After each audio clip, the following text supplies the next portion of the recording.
to be real close. Said he couldn't go on the American way.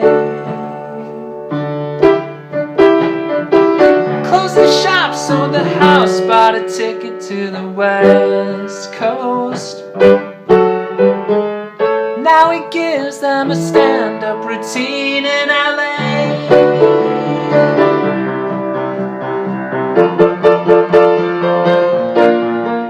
And so forth, yeah. Billy Joel here, classic rock and roll on the piano. We're in the key of D. This song has 3 basic harmonic sections, 2 of which I've just played. First, let's talk about the verse. The verse part starts on D major.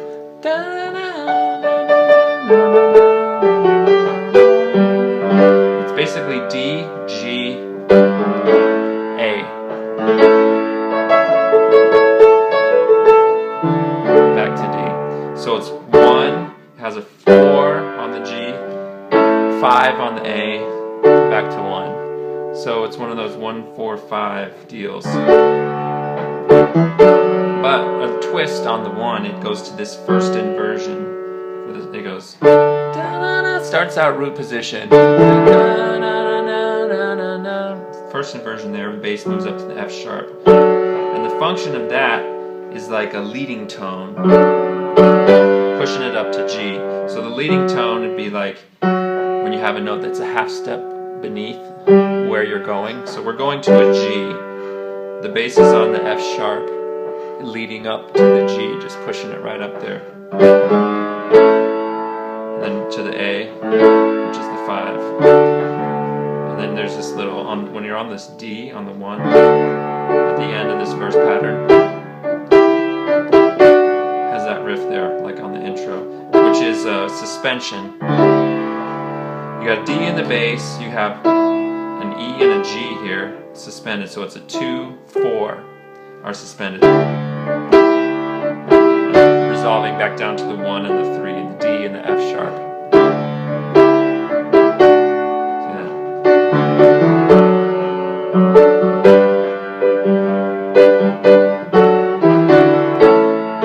That little walk down sometimes they do. He does, Billy does.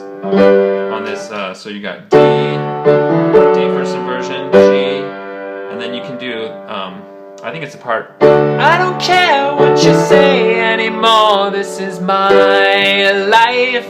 And then, go ahead with your own life, leave me alone. So that's effective there to get that punctuation.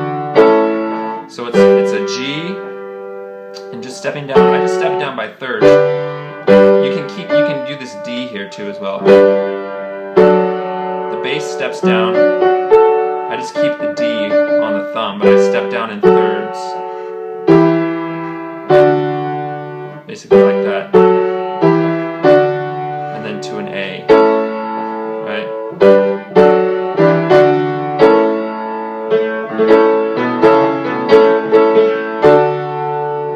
It's very effective, but it's just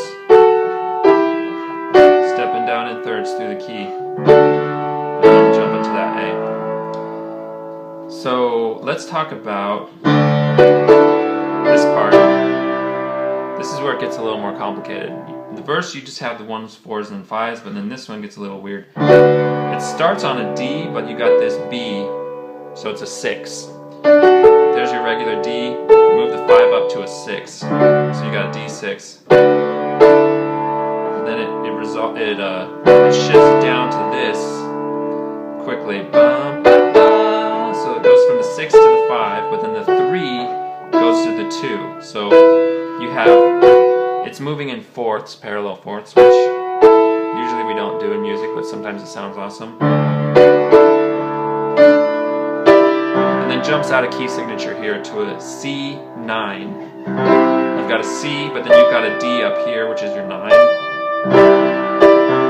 And then to an F, but this is an F6. Because you have that D still up here at top, which is the 6. See, here's your normal F, there's your 6. To an B flat. resolves to a B flat. C, B flat, and just B flat major chord here. So it's like a modulation into the key of B flat on this section actually. So if we're in B flat temporarily, then when we go to the F, it's the 5, right? Because this is the 5 of B flat, 5, 1. So what about the C? This C would be like a 2, and then the F is the 5, and the B flat is the 1. So it's kind of like a 2, 5, 1, except it's not a C minor. That would be your normal 2, 5, 1 if you had a C minor, but it's a C major with that 9 on there. So then it acts as like the 5 of 5, because this would be the 5 of F, which is your 5, and then resolving to B flat. So I don't want to get too much on a tangent there, but C9, F6, B flat, and then I do that chromatic step down in the bass. And there's an extra credit part here. You want to do this G way up top on these octaves while you're doing that C9 chord.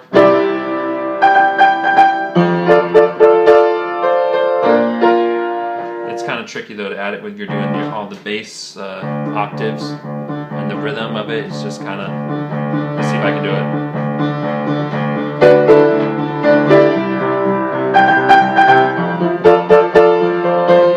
Not very well.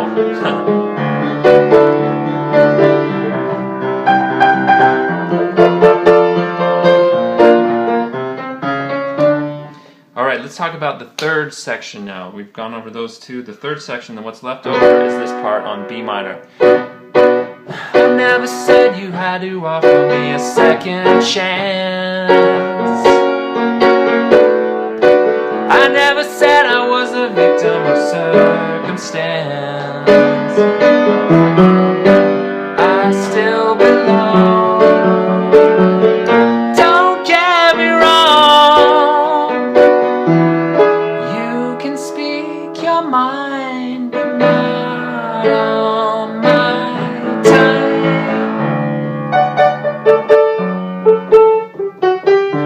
So this part, B minor. There's a lot of first inversions in this part. Starting on B minor, and then it goes F sharp major, but it's the first inversion. See, here's your F sharp chord, 1, 3, 5, but the bass is on the A sharp. You can think of it as a B flat if you like. And then it goes back to the B minor in the right hand, but the bass goes to an A on the third chord of this section. So it's a B minor 7. The A makes it a 7. And the bass has that 7.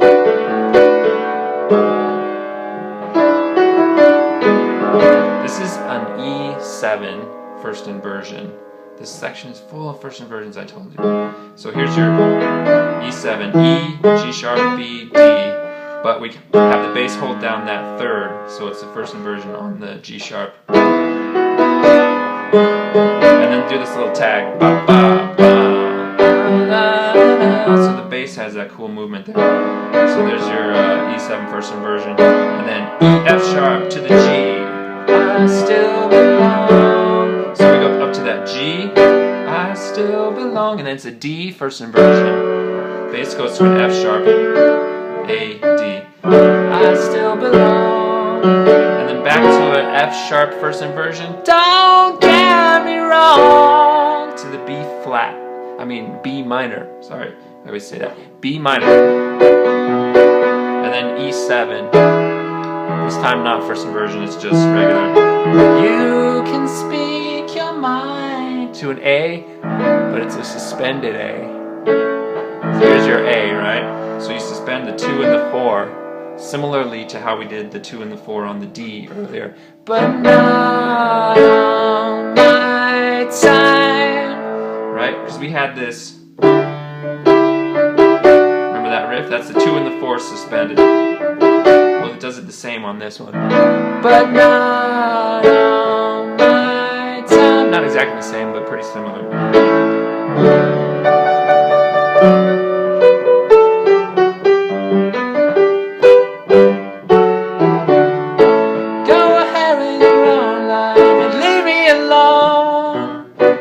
said it had to offer me a second chance. I never said I was a victim of circumstance.